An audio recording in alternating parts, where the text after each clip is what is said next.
ফ্যাসিবাদী যারা দোষর রয়েছিল তাদের দ্রুত বিচার আমাদের সকলেরই প্রত্যাশা। সেই দৃশ্যমান বিচার কার্যক্রম আমরা দেখতে চাই।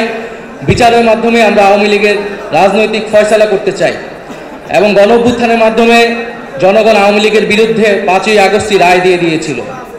আমরা এর পাশাপাশি বলছি যে বর্তমান সরকার, অন্তর্বর্তীকালীন সরকার যে সংস্কারের কার্যক্রম চালাচ্ছেন জাতীয় ঐক্যমত্য কমিশনের মাধ্যমে, তাদের যে প্রস্তাবিত জুলাই সনদ, সেই জুলাই সনদ আমরা দ্রুত কার্যকর দেখতে চাই এবং সেই বিষয়ে আমরা সকলেই সবার জায়গা থেকে সহযোগিতা করব এবং জুলাই সনদ কার্যকরের মাধ্যমে সংস্কারের রূপরেখা আমাদের সামনে স্পষ্ট হবে। আমরা চাই সংবিধান সম্পর্কিত বিষয় ছাড়া বাকি আরও যে গুরুত্বপূর্ণ সংস্কার কার্যক্রম রয়েছে, যেমন জনপ্রশাসন, পুলিশ ইত্যাদি, ওই অন্তর্বর্তী সরকারের সময়ে অধ্যাদেশের মাধ্যমে দ্রুত বাস্তবায়ন করতে।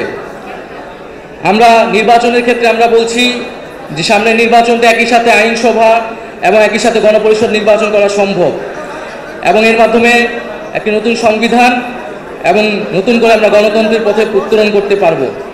ফলে এই সকল কিছুই আমরা দ্রুত সময়ের মধ্যে হওয়া সম্ভব বলেও মনে করছি।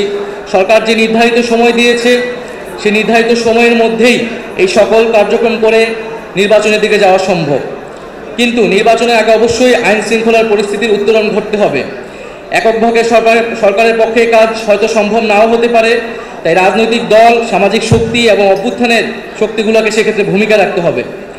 নির্বাচনের জন্য সেনাবাহিনী, পুলিশ, আমলাতন্ত্র ও মিডিয়ার নিরাপত্তা প্রয়োজন, তাই প্রাতিষ্ঠানিক নিরাপত্তা নিশ্চিত করতে হবে। জনপরিষদে নারীর নিরাপত্তা, নারীর প্রতি সহিংসতার বিরুদ্ধে আইনগত সামাজিক উদ্যোগ সরকারের পক্ষ থেকে নিতে হবে এবং দুর্নীতি ও চাঁদাবাজি বন্ধে সরকারকে আরও কঠোর হতে হবে।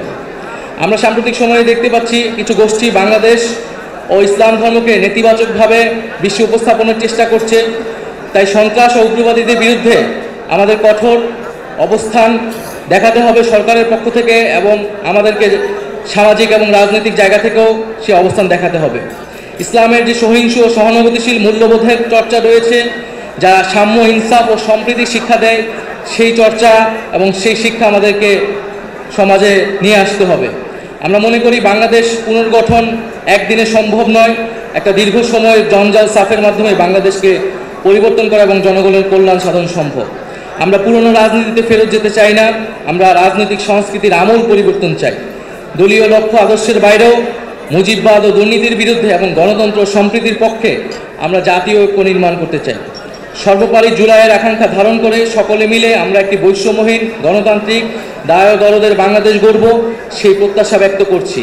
এবং আজকের অনুষ্ঠানে যারা উপস্থিত হয়েছেন, রাজনীতিবিদ সহ সমাজের বিশিষ্ট নাগরিকবৃন্দ এবং যারা আমাদের জুলাই গণঅভ্যুত্থানে আমরা যারা একসাথে কাজ করেছি, একসাথে লড়াই করেছি, তারা সকলেই একটা অংশ, তাদের যে বেশিরভাগ অংশ আজকে উপস্থিত হয়েছেন বা যারা উপস্থিত হতে পারেন নাই, সকলকেই ধন্যবাদ জানাচ্ছি। এবং একটা নতুন একটি রাজনৈতিক দল হিসেবে গণ অভ্যুত্থান থেকে আমরা তৈরি হয়েছি, সেই জায়গায় আমাদেরকে আপনারা নানাভাবে সহযোগিতা, সমর্থন এবং শুভেচ্ছা জানাচ্ছেন, এটার জন্য আন্তরিকভাবে আপনাদেরকে কৃতজ্ঞতা করছি। আসসালামু আলাইকুম।